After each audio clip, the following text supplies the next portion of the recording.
Fish on First Live is presented by About the Fans. We've partnered with them this season on a brand new merchandise collection featuring t-shirts, polos, hats, and other accessories that Marlins fans will absolutely love. Head on over to aboutthefans.com to shop the FOF collection. Use our special coupon code FOF10 to save 10% off your order. Enter code FOF10 at checkout to save 10% and continue supporting what we do over here. This is Griffin Conan. This is Xavier Edwards. This is Liam Hicks. This is Dave Myers, and you're watching Fish on First Live.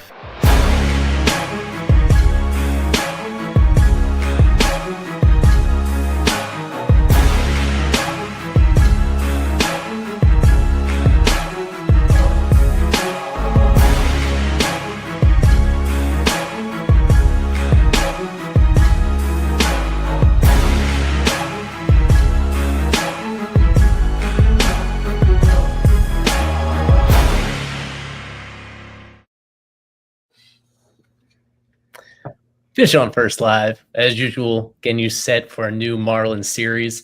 And just like the previous 6 shows, we're coming off a Marlins series win.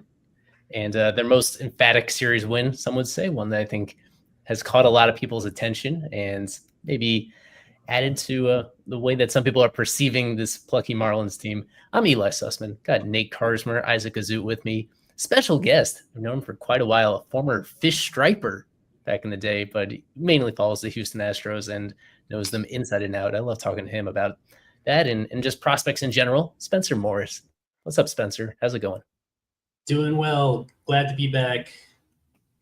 We are, as usual, presented by About the Fans. AboutTheFans.com, you can find our Fish on First collection. You could save 10% with the promo code and support what we do over there. We have new stuff in the works that should be adding to that collection by the end of the week. So even more goodies to rep your Marlins fandom and Fish on First specifically as well.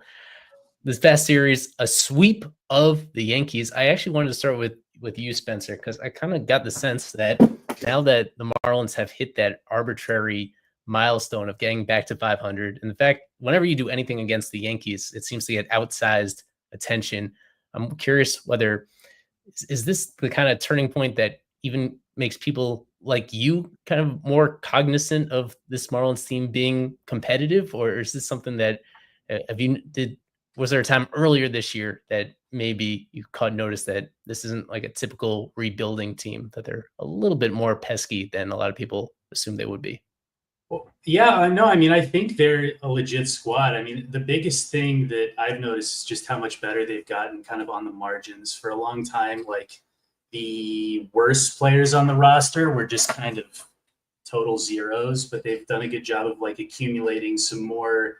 They've turned their replacement level guys into league average guys. And even if you're not like, you don't have like this big star-studded lineup, that goes a long way. That's an important part of a rebuilding process too, is, you know, filling out the lineup, laying the foundation where you can add stars and take like that next step from there. So I think, I think they're very competitive. Obviously, you know, they've always been relatively strong in the pitching department, and now they have a lineup that can string some hits together. So it's a good recipe. Mm-hmm. A fun fact that a lot of people have seen passed around, the Marlins are now the only team in baseball history that has a winning all-time record against the Yankees. I did see that. Yeah. That kind of speaks to how the Yankees are just they're never bad in a way that, especially since the Marlins have come into existence, the Yankees have had a winning record every single year.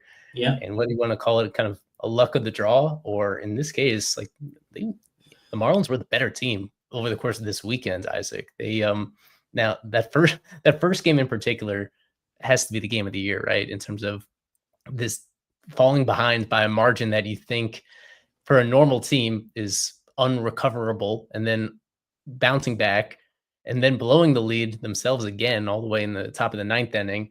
And then but just along the way, the irony of the Yankees blowing it in the hands of all these guys they just went outside the organization to acquire at the deadline, all these relievers, and then Jose Caballero making one of the kind of blunders you never see at the big leagues of a guy just overrunning a ball in right field. that was, a very complicated game. In some ways, it was very 2023, reminiscent of that, where they did get some lucky breaks to get it done, but they had to. Overall, that was one of the better offensive games they played all year, and a memorable one for all 31,000 people that were in attendance that night. Yeah, I'm not sure if the 2023 team gets that one done. It just felt different. Something different was in the air. I think the 32,000 that were there got an instant classic. The Marlins have been playing at Lone Depot Park / Marlins Park since 2012. I think that you can make the argument this was the quote unquote craziest game in that ballpark's history. You mentioned it, Eli. It was a 6-0 lead for the New York Yankees, who had just added 3 back-end relievers and an outfielder in Caballero to their roster. A really aggressive deadline for Brian Cashman. Marlins come back a little bit, and then again they blow it as Valente Bielso is into pitch, gives up a few more runs, and it's 9-4 New York. You're thinking, okay, they made it close. It's done. Kyle Stowers, the player of the month, grand slam to make it a 1-run game, and Javier Sanoja, who I think I'm half a foot taller than, has his first career multi-home run game to tie the game. And then, like you said, they blow it in the 9th where you should, okay, shit, this was a hell of a game. No matter what happens, it really was one of the better games of the season across all of Major League Baseball. And wouldn't you know it, the baseball gods helped out Miami again. I've been watching baseball for a very long time, since 2007, and I have to say that was the craziest game I have ever watched from start to finish. The other 2 games, not quite as crazy, Nate, but still impressive. Probably more impressive victories when you combine what Yuri did and what Edward did. Between the 2 of them, allowed maybe 4 hits between them, and both of them going 6 innings over the course of this one. Nearly perfect, both of those guys, and that's just continuing what we've seen from them for so much of the year. That's one of them wasn't really on the trade block in the first place, and Yuri. Edward was a guy that we put a lot of time and effort into thinking about all the possible trade machinations. Would the Marlins really want to sell high on him? And I mean, if this performance was any indication, then maybe this wasn't a sell high opportunity. Maybe there's going to be an opportunity to sell higher in the future, because forget that it has a pretty high standard for the way he's pitched this year. Like, this start was right up there with some of the best that he's had all year, especially when you adjust for the level of competition. Yeah, especially the way it started too, allowing a leadoff homer to Trent Grisham. Those pitch calm issues, same ones that played Yuri in his first inning. But Cabby, man, once again, just showing his maturity and just development as an overall player and just a person as well, man. I feel like in years past, you have a first run or first inning homer, first batter homer, and just completely crumble, start walking guys, lose guys. It all started the snowball for him. But no, then you allowed 1 hit the rest of the day. I think it was to Grisham again. It just ability to use every pitch. That curveball again was awesome. Battled guys, like you said. Not an easy lineup, even with Judge out. You still have Stan, slow Jazz. A lot of guys in that lineup that are still playing pretty good ball. Anthony Volpe had a good series. Sorry, Carver, but yeah, just the way he's able to battle against a lineup like that. And I was in the group. I was probably one of the ringleaders that wanted to see Cabby gone, just because of the sell high and what who knows what the Edward Cabrera roller coaster can bring next. But it's looking more and more like this obviously isn't a fluke. Just a development from him. I can't say it enough how incredible it's been, how good it is to see from him. And who knows, maybe they can deal him in the offseason if he stays healthy and keeps doing this, or keep him down the road for 2026. And if they hold on to him or Sandy or even one of the 2, you could see a top 5 rotation in Miami next year. And then for Erie, a guy that came off of Tommy and has just been sensational since the start of July. 3 quality starts. He's been awesome, really unhittable, to be honest with you. That 5th inning, the Yankees fans who first, I was going to mention my condolences to Doug Sussman, who picked a sweep. I'm sorry that the Marlins had to do it to you like this, but it happens. The Yankees fans that were on Lone Depot Park all down that first base line were getting really loud. They were getting the "Let's Do Yankees" chants going. And the 22-year-old showed great poise, similar to Cabby, got out of the inning and cruised right out in the rest of the day. And behind him, man, the bullpen, who I mentioned on the Spaces yesterday, has been a really unsung hero in this run. Tyler Phillips slapping the hell out of himself before he gets out there, hyping himself up. Calvin Fauché, of course, on Saturday as well, and then Lake and Ronnie on Sunday. They've been awesome. Maybe a little blip here and there, especially from Lake on Friday, but overall, this pitching staff has been incredible and really the catalyst of what's pushed them on to this incredible stretch. Yeah, there it is. I saw that. I'm like, did he really just do that? And he did. That guy's a psychopath, and I love to see it, especially air humping after, I believe it was Sanoja's home run on Friday. That guy's electric. Yeah, for anybody that was paying close attention during the intro, we added this and a couple other clips in there. A guy that's been a surprisingly important part of this pitching staff. He's a former waiver claim at the start of the year, and he did not even look that good early in the year. There's still some limitations when it comes to his width, but he gets a ton of ground balls and a lot of soft contact at that, where he has kind of understandably been pushed into some high leverage situations lately.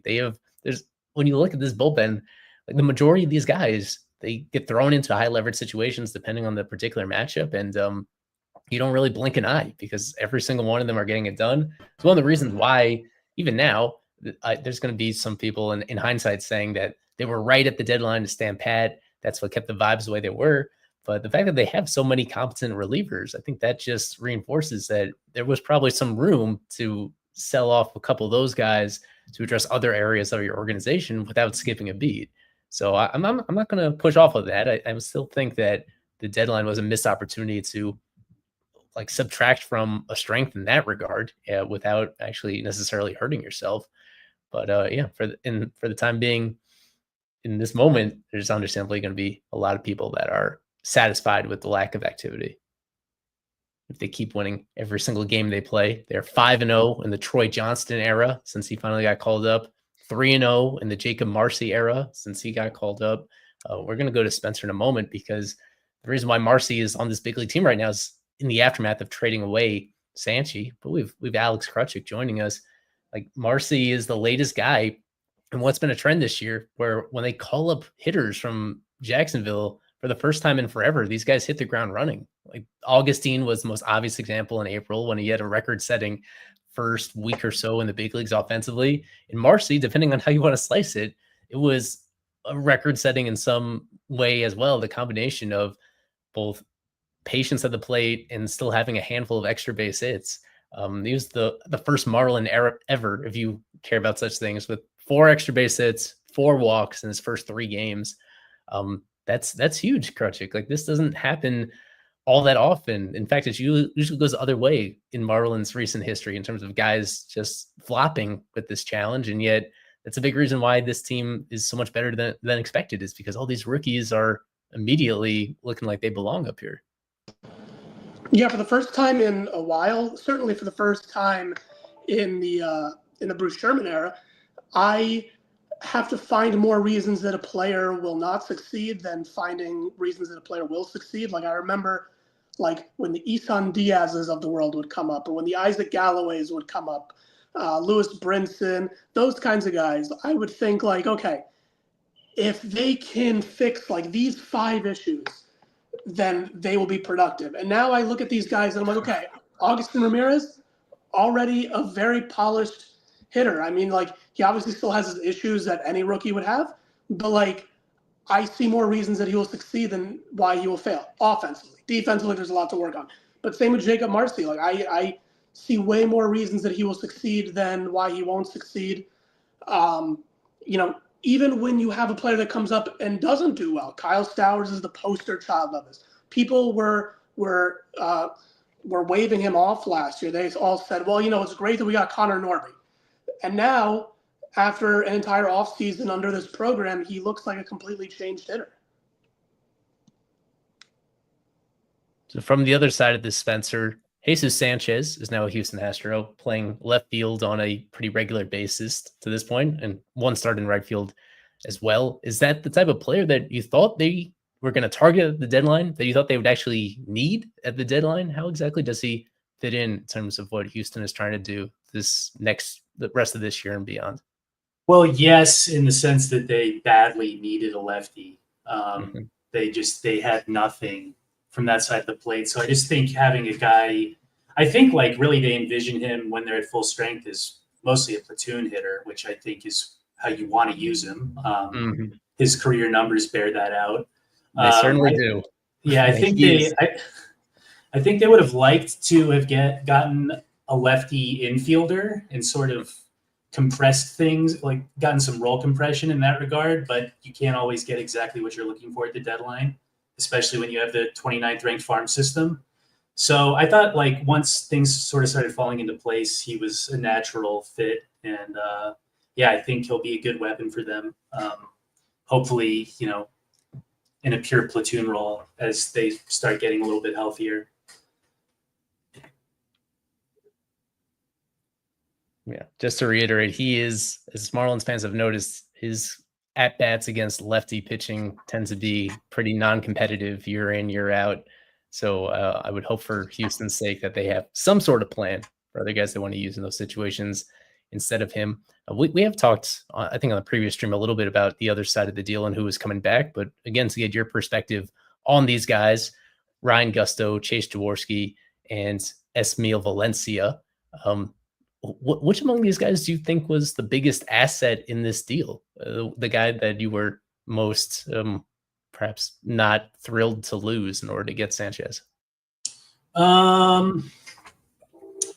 mean, I wasn't too broken up about any of them, to be totally honest. I mean, Gusto has been he's been a bulldog this year. They really needed innings from wherever they could find them, and he really stepped up. I still think he's a guy who, I know he's 26 years old, but he was a guy who was cut from his high school team. He missed 2 years of minor league ball in a row between COVID and injuries. So the experience level really isn't that high for a guy his age. And I think, you look at the way he's pitched this year, I think you could dial in the mechanics a little bit more. You could probably pare down the pitch mix a little bit. And you can envision him being a long-term 4 or 5 starter. I think, if we freeze it in time and say this is who he is forever, he's probably more of a swingman. But I think there's some stuff you could look at on the development side to get a little bit more out of him. And if you're picking up a long-term back-end starter with full team control, that's a pretty nice asset to get for 1 year of Jesus Sanchez. Jaworski, too, is a guy that I liked when they drafted him. He was an overslot pick and, super projectable when they picked him. The physical tools really weren't developed at all, but right out of the box, he was a really good defender. I think he can play pretty much anywhere, including shortstop. He can run. I do think there's some feel to hit, but again, that's a guy where you could get some development gains, I think, cleaning up the swing a little bit. And the physicality is there to hit for some power. It hasn't happened to this point, but I don't think it's impossible to imagine a guy with that kind of frame developing a little bit more over the fence power. So I think, you're probably hoping it's a utility role long-term, but he has all the tools to achieve that. And I mean, Valencia's had a really good year. I don't super know what to make of him. The hit tool has always been his best tool to me, but he's done a good job getting in, really good shape through the start of his minor league career. He's looked a little more athletic than I think people expected. It probably remains to be seen how real, the speed and power are. But he was a plus makeup guy from all the reports when he signed, and maybe he just outperforms kind of the raw physical tools a little bit in those areas. And if so, I mean, I think you have a lot of field to hit there. If he's able to, demonstrate an ability to play center long term, I think he becomes a lot more interesting. I don't think a lot of people saw that when he was in rookie ball, but maybe there'd be a few more believers in that now. Obviously, he's still in the early stages of his career, but impressive season, obviously, with the stolen bases and, kind of holding serve in terms of strikeout rate and all that as a teenager in full season ball. So he's interesting. A lot of road ahead of him, but I do think it's interesting. I do think one thing I noticed about the package kind of as a whole was these are all player development bets in my eyes. And I think that was something that a few years ago, the Marlins started to shy away from a little bit, maybe just after such a long string of kind of failures, for lack of a better word, with those kinds of players. So I think maybe the organization's starting to get some mojo back, a little more confidence in the development side, which I think is totally reasonable when you look at some of the successes they've had up and down the ladder. And I did have one question I wanted to pose to the group here. What's the temperature on the Luis Arias trade at this point? Are we ready to admit that was a good move yet? Or Because I remember the sentiment at the time was pretty bleak, from what I recall. It was unfortunate, the timing. If I remember correctly, it was May 4th of 2024, just one regular season month after the team went to the postseason. We all sort of knew that was a really lucky team that did make it, and Luis Ariz was a big part of that. And I think what Peter Bendix and company realized was that 2023 Luis Ariz, I don't think he will ever get back to that. He sort of did struggle a little bit in April of 2024. Mm-hmm. And at the time, we all thought it was a pretty good haul that they received the 4 players. Well, I guess I should say 3 players, and Go, who has since been released by the organization. Especially now, I think Dylan Head was always the centerpiece, and he still is the centerpiece. But to see Marcy come back after a really, really rough 2024, it has really turned that deal on its head. I think it is looking really good for Miami, considering I saw a tweet today that Marcy's only 0.4 F4 behind Luis Ariz, and after only one weekend of play. Mm-hmm. So if you ask me, Bendix was ahead of the curve on that one, as he has been lately. That was a hell of a trade by Miami's president of baseball ops. Ariz is a great player, good hitter. But as one of our colleagues likes to say, he's a one-trick pony, I should say. And to get 3 potential major leaguers in return, that was a good one. Martorella, he's a little bit stinky, but Marcy and Dylan, I think Dylan Head has a chance to be a really good center fielder in a few years. And Marcy, you're seeing what he's capable of. And he's a 400 on base guy at the major league level right now. It was complicated because Marcy had a very strange season last year after getting traded over, where you could see the swing decisions have always been great. And that's why his on base skills in AA were still pretty good. It's just that everything else offensively, well, the stolen bases were there too. It's just that the hit tool itself comes under serious question when you go an entire season, and I'll bet at AA and AAA, but still, he went that entire year and he slugged like barely 300. His hits weren't falling at all. Like there were just like a lot of mechanically, I don't think he was in a great place for most of last year, and it changed a little bit towards the end of the season. Actually, once he got promoted to AAA. So a lot of credit to him, because the player that he's shown up this year looked a lot like the player they thought they were acquiring in the first place, where he was leading the entire system in homers this year. The last homer that he hit before getting called up was like 460 something feet. So even if that's not all that repeatable for him on a consistent basis, I didn't even think he was physically capable of doing that under any scenario. So that just gets you dreaming about the complete skill set that he could eventually have. And they have thrown him right into center field. They had a good defensive center fielder already in Dane Myers, and they've just pretty immediately booted Myers over to right field, and it seems like something less than an everyday role moving forward. They've prioritized Marcy in a way that I think makes sense. It's pretty exciting to have that. And with Ariz, as good as he's been, the other aspect of it, as our fans, that people that watch this are well aware of, one of the ripple effects of Ariz getting traded is being able to settle into this everyday middle infield of Otto Lopez and Xavier Edwards.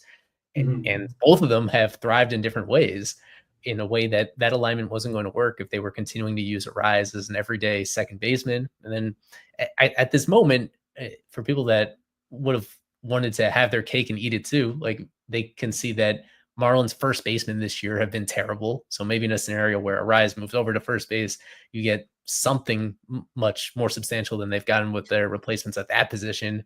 But overall, he just really hasn't been missed all that much. Like maybe as a force of personality and as a celebrity, they haven't really had anybody that really replaces him. It's just such a delightful style of play to watch, but it's hard to argue that was not the right baseball decision in hindsight. And now he's going to be available in free agency, and I don't think it's going to cost an arm and a leg to sign him if they really want him back as like. Yeah. I mean, I could see some of the less cutting edge teams maybe offering him a little bit more than they should. It's gonna be an interesting case, but I mean, yeah, it's hard to imagine he'll be expensive given the year he's had. Absolutely. I don't know. I've always been a little bit of a Arias skeptic. I don't want to say hater, but it's been a pretty rough ride since that trade. Yeah, no, they got the absolute best version of him in 2023. Yeah. And It's even though in some aspects it's looked similar since then. He's actually the strikeout rate has somehow gone down since then. It's an incredible skill. It just doesn't translate to quite as much baseball value as people want to believe. It does when everything is going exactly right. It's one of those profiles that's kind of balanced on a razor's edge, where like if anything in like in the batted ball distribution gets the slightest bit out of whack, it just sort of becomes pedestrian. Yeah. We have to, what is becoming a routine on here, we got to check in on the wild card race because this team is on the periphery, 6 games back of the race at this point, and they very recently moved ahead of the D-backs. Just last night, I think, was when they finally moved ahead of the Cardinals as well. There's only so many obstacles in between them. It's more about the distance between themselves and the guys at the top of that race right here. As things currently stand, Nate, actually, this picture doesn't really put it full into perspective. It seems that basically the Padres and the Mets and the Phillies are essentially tied, and all those teams made moves to upgrade at the deadline. All those teams have a lot more star power. But if we remove the Cubs from the equation, the Cubs are a little bit more comfortable. Between the Mets and the Phillies and the Padres, which of those is most vulnerable of a historic, it wouldn't even be a historic collapse, but it'd be a significant downturn at the end of the year. Which of those 3 do you think is on shakiest ground as we go into these final 2 months or so? Just as we've seen it in the past, I feel like the answer here has to be the Mets. The Mets are, at least as of late, are known for their late season collapses. If you just watch the guy at Barstool, Frank Fleming, towards the end of the season with the Mets, you'll see that a lot. They didn't really do too many crazy moves at the deadline compared to the Padres. The Padres, of course, emptied out their entire farm for Mason Miller and added guys like Ryan O'Hearn and Ramon Laureano. So I feel like the Padres are going to be set. They came out sputtering a little bit after the Marlins did take them down, but I think it's going to be tough to catch those guys, especially with the amount of experience they have late into the season.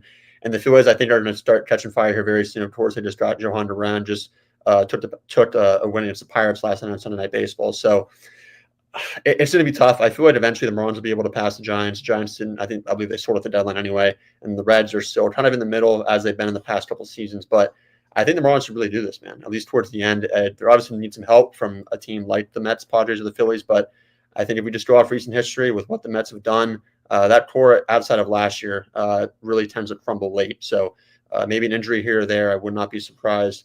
But yeah, and like Brian says, if the Mets do indeed collapse, the Marlins would be second in the NL East ahead of the Braves and then the Mets. So unlikely, but like I said, you never know as we enter the tail end of the season.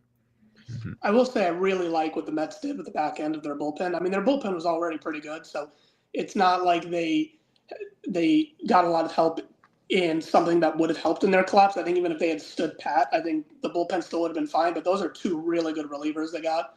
And then I really like Cedric Mullins out there in center field. So I definitely, from the intangibles of it, I would not be surprised, like you said, to see the Mets collapse once again. But to their credit, they did some good stuff at the deadline, and in going against classic Mets trends, I don't think that they were ridiculous high-risk trades. I think that they were very calculated and very smart. Now, to address this question, the reason why I kind of put the Cubs away from that is every game is pretty valuable here. And in this case, it's the Cubs are 9.5 ahead of the Marlins. I don't not see any scenario where the Cubs bleed like 9.5 games against the Marlins relative to the Marlins between now and the end of the year, in part because they do not play each other head to head anymore. As Devin brings up, the most crucial factor is that the Marlins have enough head-to-head games between the Mets and the Phillies to almost entirely remove that deficit if they end up actually dominating head-to-head. That's a crucial factor. They do not have those head-to-heads against either the Cubs or the Padres. They've played all their Padres games as well. So that is my take on it, that there are going to have to be some upsets along the way, meaning, and it especially helps if you have an opportunity to head-to-head and control your own destiny to some respect, facing the Mets and the Phillies. And in both those cases, I think it's 1 series at home and 1 on the road down the stretch. Still a few weeks away from that, though. They play a lot of other competition between now and then. Kevin has been sitting in on the stream almost the whole time. I assume he's ready to come on for a press box report. Is that true, Kevin? Yeah, he looks prepped and ready to go. As What's up, guys? checking in from Lone Depot Park at the start of this series. I guess we'll start with Jesus Sanchez. It wasn't that long ago since you last saw him, but you remarked to us that he looks extremely happy to be an Astro at this stage. Just share with us what he said to you and what you saw from him with his new team. Gotta unmute yourself though. I will post the interview at some point today. But yeah, he's excited to join this team. He knows there's a business side to this game. He was aware of that. He also understood that there are guys in the minor leagues that were ready to go. That guy was Jacob Marcy. So he was aware of that. He even noted that. He didn't say Marcy specifically, but said there are guys in the minor leagues that they wanted to give a shot. And they had to trade me to make that happen. So he's excited to be an Astro. He's excited to be in the competition. He said he knew some of his teammates already, and he's excited to compete, and he's really happy to see what the Marlins are doing. He says that he wants to see them continue to win. Obviously, it doesn't have an impact on the Astros, given that they're in the American League. So the next time they could potentially see each other would be in the World Series, which, unlikely, but you never know. But he's excited to be an Astro, and he's hitting second tonight and playing left field, which, for those who remember, Jesus Sanchez is not a great left fielder at Lone Depot Park. Yeah, pretty small sample. He barely played there at all this year prior to the deal. Didn't play there very much last year. Yeah. Some transactions today. Derek Hill is back after his third IL stint, and he has been reinstated. They also claimed Joey Weimer off waivers. I was a big fan on seeing that come across the timeline. I didn't realize how bad a year he was actually having at AAA. Yeah. But we're about to put up your piece on that, so just give us a rundown on how we think they're going to use Derek Hill this time around and what they're trying to unlock with Joey Weimer.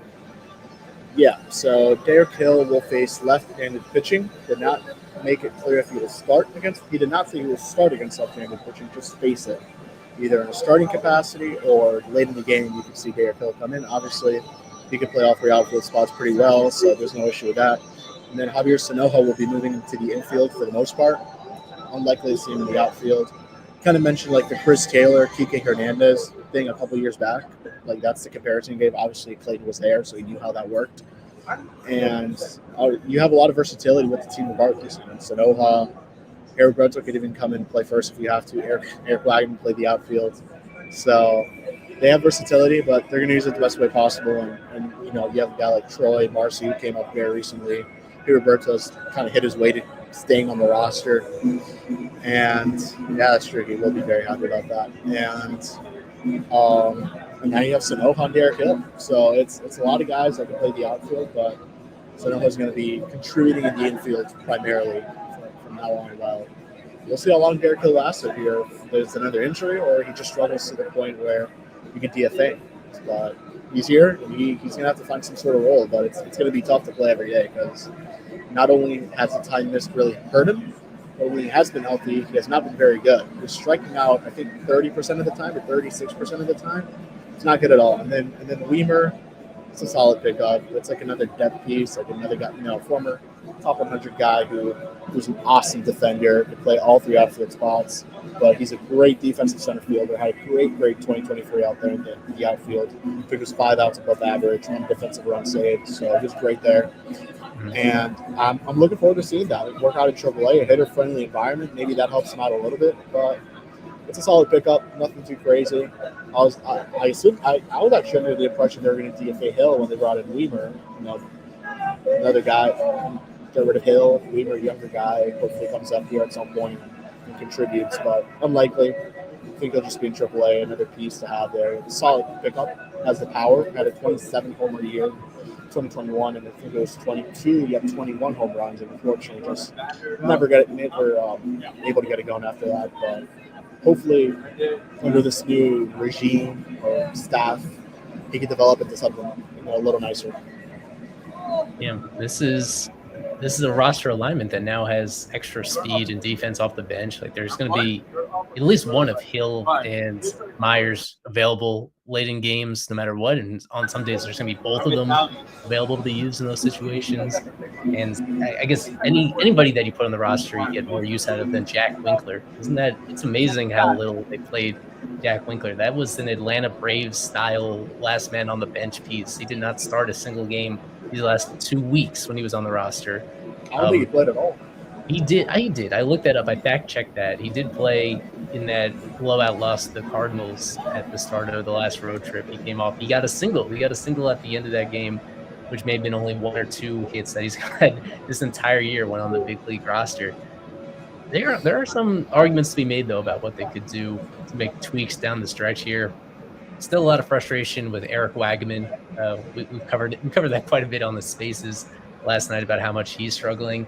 Somebody brought up the idea of maybe now or maybe soon we might finally get Jacob Berry time, when you just talk about a guy that can put together competitive at-bats against left-handed pitching, well, right-handed pitching actually, in Berry's case. And a guy that's been consistently good in AAA going back to like the start of June or so. And I couldn't totally dismiss the idea. I couldn't totally defend the current alignment over somebody like him at this point who's knocking on the door. So we'll see how much more patience they have with Wagaman and how much patience they have with Hill as well, because he got off to a decent start offensively, but hasn't hit very much at all since the opening weeks of the season. And for a guy that is out of options and doesn't really have much of a future place on this team, like, it wasn't crazy to think about him potentially being a DFA candidate himself. So, yeah, there could be more tweaks coming along if they actually are serious about trying to optimize this roster down the stretch. I mean, I know they've had him do some. The guys coming back too. You have Harvey coming back soon, and then on the pitching side, Tinoco, Weathers. I think we expect to return at some point, hopefully. So bullpen and on the pitching side. On the pitching side, there's going to be some tweaks made too. So we'll see. And guys begin to struggle and get to the point where they need to reset. I mean, those guys in AAA performing right now. And Barry is one of those. So, yeah. Quick look at the injury updates. Not a whole lot going on here. All the guys that are, all the pitchers that are hurt, continuing to do their throwing program. So no setbacks, at least with them. But yeah, there were a lot of questions about Andrew Nardi and what the hell is going on with him. The fact that he's not pitched this year, but still still wasn't here today, so wasn't able to talk to him. I hope he's here tomorrow. Yeah, at the very least, if they haven't even begun rehab assignments yet, you're talking about still a couple weeks at a minimum until we see any of those guys come back in. And really the only area that you can point to this team as being kind of vulnerable right now, aside from first base, we touched on that, is lefty relievers, and Nardi is kind of that one candidate that sticks out. That actually reminds me that we're supposed to mention with Spencer the second minor trade that was made between these teams that I don't even know if a lot of people noticed that John Rooney is now an Astro here. Yeah, so. I did see that. I don't know who that is, though. Good. That's a fair point. I don't blame you. Yeah.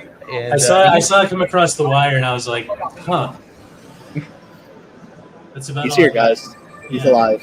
He's here. He was getting out a lot of lefties in AAA, especially as the season was going on. But it kind of shows you where he was on the Marlins priority list, that they didn't call him up himself. But Marlins get some cash out of the deal.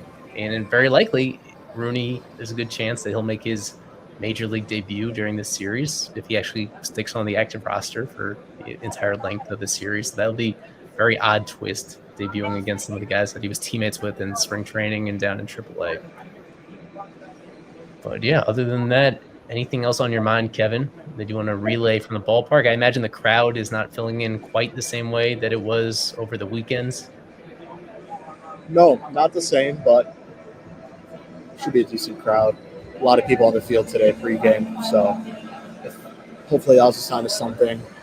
This is a new look Astros team with Carlos Correa back in the fold. Jeremy Pena was here. I don't know if he's still on the IL or not, but he is here. He's playing, so he is here. And I think like the John Rooney thing is like so weird. Like I know no one wants to hear about John Rooney, but like I was talking to him, and it's like he had some sort of upward mobility clause, which we were talking about this off camera before the stream, and I guess he was able to put that into play, and that's how he was able to trigger the trade. So I don't know if that was the case. I doubt this was the case with who's the other one that got traded? Austin Roberts. I don't think he had that crap, but like, yes, John Rooney, I believe, triggered his upward mobility clause, and he was able to trigger the trade to Houston, and he is here in Miami. And I think the Marlins did this with Birch Smith last year, so this is the second straight year that situation happens with the Marlins. Yeah, right. The only confusing part is with Birch Smith and with a lot of other guys that happens at the start of the season. For it to have an upward mobility clause that activates right after the start of August, the timing of this is what only confuses me. Yeah, but you also have to note, like, Joe Troiano's on the 40-man. Declan Cronin is healthy now and on the 40-man, so was it really a path for John Rudy to make the majors? I don't think so. His bullpens were pretty damn good. So didn't trade any relievers. They clearly thought they didn't see the price for any of those guys to be what they wanted. So, and he even admitted it to me, off camera. He's like, I just didn't see a spot. So I don't know. I would have to dive into the upward mobility clause a little bit more, but my understanding is he triggered that, which triggered the trade. But he wasn't aware if he was getting called up or not until he got his flight itinerary to Boston, which he's from that area. So it was pretty cool for him to be in Boston and go over there. So cool story. He's been good against left-handed hitting. So it's a solid reliever for the Astros. And Steven Oakham's also here, which I had no clue he was an Astro until an hour before the stream. He's been good, I guess. He's been pretty good. Yeah. So, for the most part. A couple former Marlins here in town this week. So we'll see how it goes. Kevin Burrell at the ballpark tonight. Go ahead and follow his coverage. Thank you, Kevin. Very good. We can now pull up, take a peek at these lineups for tonight in this first game. Jeremy Pena, as we covered, very recently returned from the IL. Isaac Paredes very recently going down for the rest of the season with his injury. So that has shaken things up a little bit. But let's start on the Marlins side of things.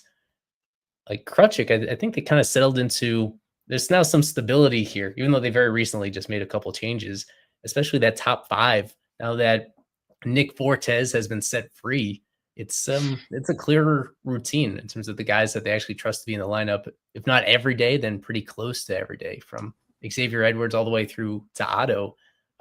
There's some stability there. They were having success early in the year offensively while kind of doing a carousel in terms of who was in the lineup and who would bat in which spots. But as the year has gone on, to their credit, now that they've kind of settled into at least the top half of the lineup that has been just really stable and really good for most of it ever since they've gone to it. Yeah, the top half of the lineup is very stable, but the thing that stands out to me the most when I look at this lineup, and really like a lot of lineups they've been putting out, and it's the difference between this year and years past, going back like 10 plus years, is there's really no holes in this lineup most nights. Like, I look at this lineup, and the only person I see here that I would think is like, oh man, I can't believe this guy's coming up now with runners at the corners, like, might be Graham Pauley, and even he's been hitting the ball slightly better lately. Mm-hmm. Like, there's not a single guy here where, like, you've got runners in scoring position and 2 outs, and you say, oh, crap, look at who's on deck right now. Like, they can all deliver you a pretty quality at bat right now. To borrow a quote from a nameless, anonymous player from spring training, like, there's no Juan Sotos on this team. We know that. But what I'm saying is, like, you don't need a bunch of Juan Sotos as long as you don't have a whole bunch of Avi Garcias either. Now, to answer Beef Cat's question about Marcy hitting at the top of the lineup, I don't think we're going to see that anytime soon unless they're giving X a rare day off or something.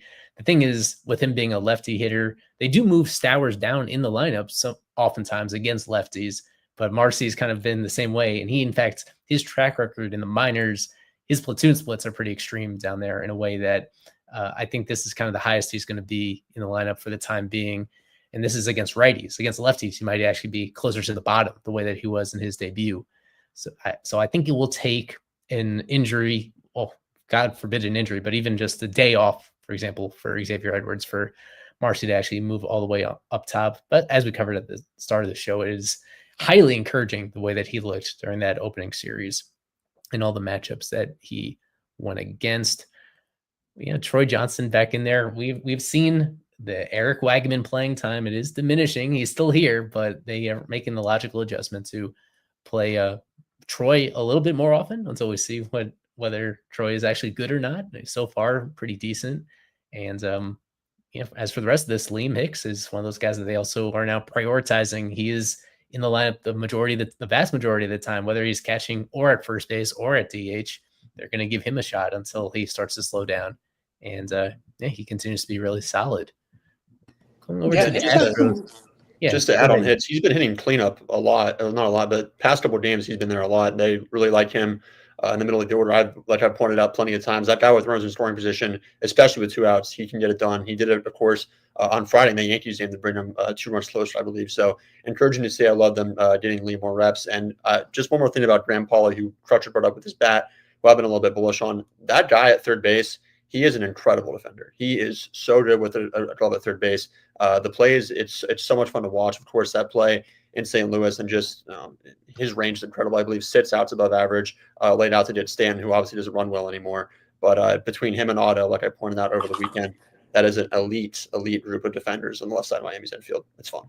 Especially because the book on him was that it was not good at third base. Like I didn't watch a whole lot of his play last year when he was in the minors, but like the scouting reports everywhere are he's not very strong at third base. And like the first week of the regular season this year, you could tell like something's changed. Yeah. So we actually have not gotten this far into the stream without mentioning that Carlos Correa is an Astro again. Maybe we should start there, Spencer, about that trade. Sort of, at least from our perspective, it sort of came out of nowhere for a guy that was owed so much money and seemed to be happy with the Twins, even in their mediocrity. What is your that was a pretty bold move in order to get him back, in order to get his cooperation to come back, and then plug him straight into third base. That seems like the best possible thing the Astros could have done to replace Paredes after he went down with his injury. Yeah, I think so. I mean, it's something that was like there was kind of some chatter about over the winter, but it didn't seem all that serious. I think the way things developed just really worked out well for the Astros. Like Correa having a full no trade and outright saying he would only waive it to come to Houston already puts you in a good negotiating position. And then you also have the Twins ownership looking to sell the team. They were very motivated to get rid of as much of Correa's contract as they could. So, I mean, there was really no reason for the Astros to offer anything, which they didn't. They gave up a guy who they signed as a minor league free agent earlier this year, and that was all, and got the contract paid down. So, yeah, I mean, Twins, they put themselves in a really tough spot with all those factors, and the result was, what the trade ended up being. It remains to be seen, what kind of player Correa is at this point. Obviously, the hitting for power hasn't really been there this year. He hasn't been lifting the ball like we were used to seeing when he was younger. But he hit a big home run against Boston.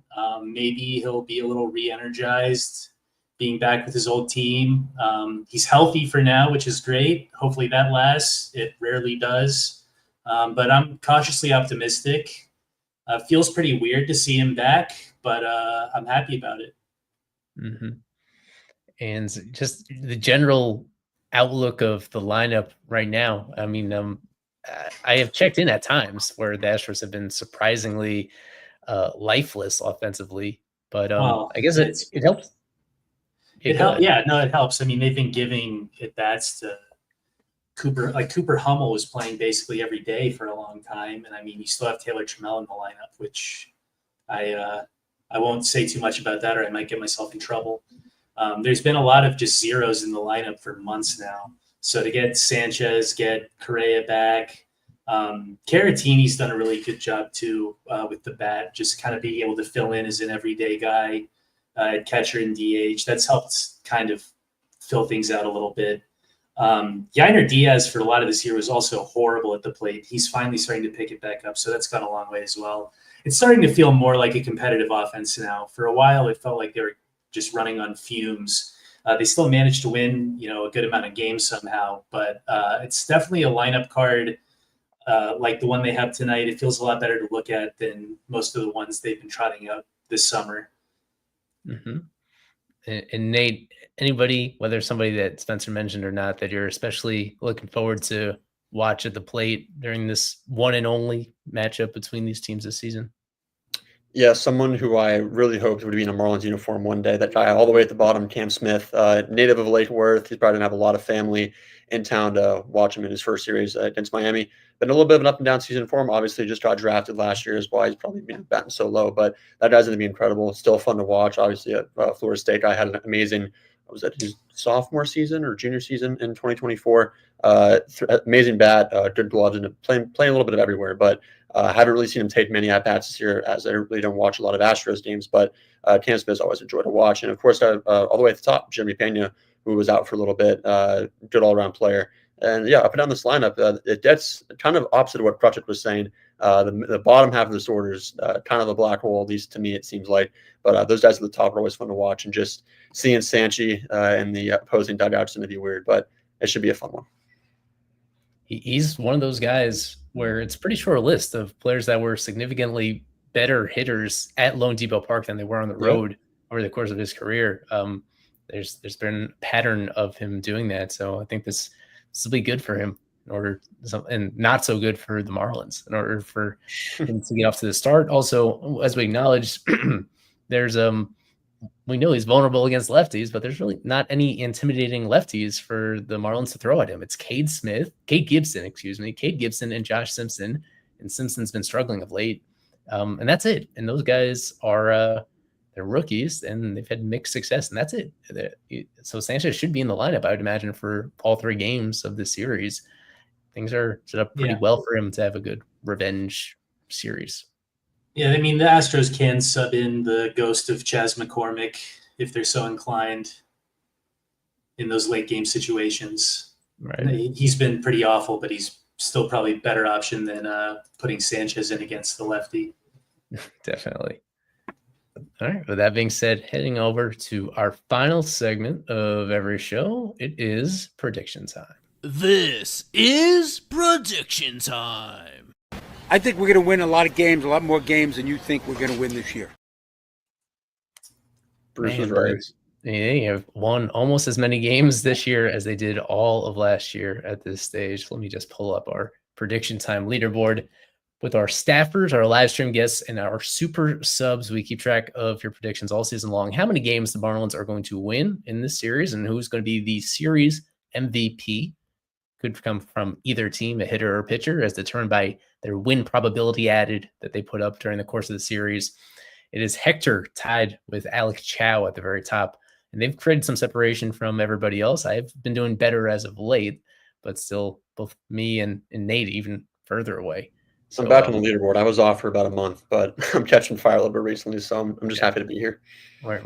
Just like the Marlins themselves, we are counting on a big slip up from the guys ahead of us in the standings down the stretch, but still mathematically alive at this point, and still I've got a better feel about what this team's quality is at this stage of the season than we had early on.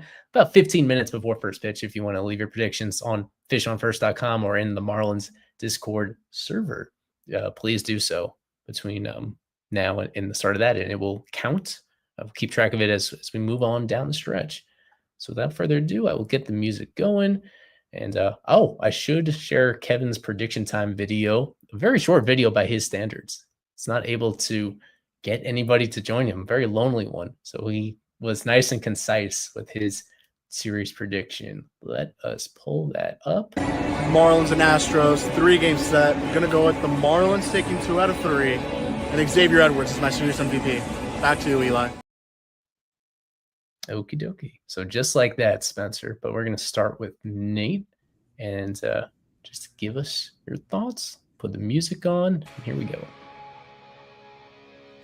Yeah, it took the Marlins sweeping the Yankees to finally get national eyes on them, but with the eyes of the world on these young Marlins, I think they'll take 2 out of 3 against the AL powerhouse, the Houston Astros.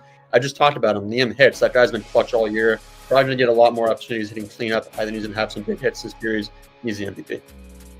Okay, now it's your turn, Spencer. Go ahead. I'm going to take the Marlins to win 2 out of 3. I don't think Jason Alexander is it. I think Arrighetti will struggle first game off the IL. Astros get one back in Game 3. I'll go chalk Kyle Stowers MVP. All righty. I am also going with the Marlins to win 2 out of 3. I'm sticking with it until they lose a series, which they have not done in several weeks at this point. I think they'll make it 7 in a row, 2 out of 3. So a little bit of a letdown from the sweep over the weekends, but still progressing in the right direction nonetheless. I don't think I've picked Sandy Alcantara as my series MVP all season long. If I have, it's been maybe very early in the year. I like him. I like what he's been doing lately, progressing in the right direction. I just imagine that under these circumstances, for a guy that acknowledged hearing about all the trade rumors that were flying about him, that it gives him certainly more peace of mind than he had earlier this year in terms of knowing that he's going to be a Marlin, having that security about where his feet are going to be the rest of the year. And that can only help in terms of being focused on the mound, executing his pitches the way that he needs to. Still pretty reliant on the defense behind him, but they just boosted their defense a little bit by bringing Derek Hill off the IL. Maybe Derek Hill gets into this game late and helps out and makes a key play. But I think Sandy is going to have one of his longest starts of the season, and one where he leads the Marlins to one of those victories in this series over the Astros. We got late breaking news. Anthony Veneziano was claimed by the Cardinals, so I guess we have clarity with that situation. I did see that. So good luck to him. Veneziano, the guy that started the year as the lone lefty on this entire pitching staff, and up and down, in a way that I don't think he'll be all that dearly missed. But best of luck to him. A guy that came to the Marlins as a waiver claim almost at this exact time last year. So now going through the same process, heading over to the Cardinals. That's been our show. Eli Sussman, Nate Karsmer. Thank you to Spencer for hopping on here as well and talking ball with us. We had Isaac for a little bit, some Alex Krutchik, Kevin Burrell from the ballpark. Next stream is going to be a doozy because it's going to be that Braves series on Thursday, a 5-game series that is against, but maybe not quite as much intimidating as it may have seemed early in the year, considering the way that the Braves have totally imploded as the year has gone on. But we'll be back on the stream for you on Thursday, and a whole lot of coverage between now and then on fishonfirst.com. So thanks everybody for the support. Go Fish. Fish on First Live is presented by About the Fans. We've partnered with them this season on a brand new merchandise collection featuring t-shirts, polos, hats, and other accessories that Marlins fans will absolutely love. Head on over to aboutthefans.com to shop the FOF collection. Use our special coupon code FOF10 to save 10% off your order. Enter code FOF10 at checkout to save 10% and continue supporting what we do over here.